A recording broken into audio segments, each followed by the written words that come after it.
বাবা মাকে নিয়ে কিছু কথা।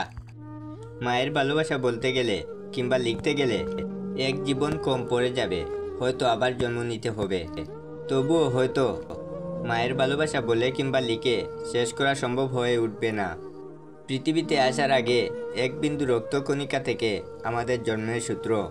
যখন মা জানতে পারে তার শরীর থেকে জন্ম নেবে আরেক প্রাণ, সে জানতো না ছেলে নাকি মেয়ে, আদৌ মানুষ নাকি অন্য কিছু।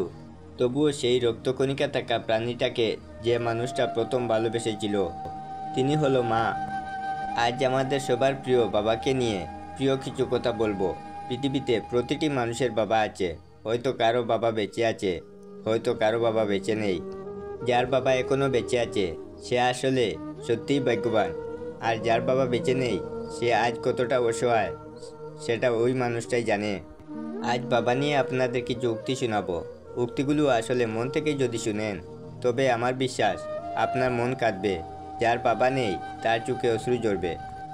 যার বাবা আজ পৃথিবীতে বেঁচে নেই তার শূন্যতা কখনো পূরণ হবার মতো নয়। বাবার জন্য দোয়া করুন। বাবার খুব পছন্দ ছিল এমন ভালো কাজগুলো করুন, হয়তো বাবার আত্মা শান্তি পেতেও পারে। বাবা হলেন সেই মানুষটা যে জীবনের সব পরিস্থিতিতে তোমার পাশে থেকেছে এবং থাকবে।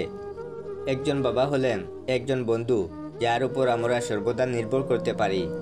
বাবা হলো নিম গাছের মতো, যার পাতা তিতা হলেও ছায়া সবসময় শীতল করে দেয়। বাবা মানে হাজারটা সমস্যার সমাধান এক নিমিষেই।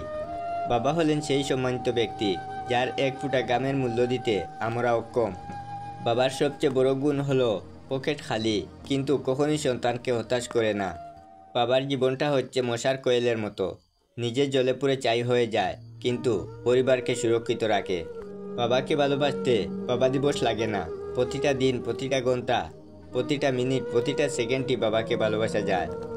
একজন বাবা হলেন তিনি যিনি তার ইচ্ছাকে চাপা দিতে পারেন শুধুমাত্র তোমার ইচ্ছার জন্য। বাবার ছায়া শেষ বিকেলের বটগাছের ছায়ার চাইতেও বড়। সে তার সন্তানকে জীবনের সব উত্তাপ থেকে সামলে রাখে।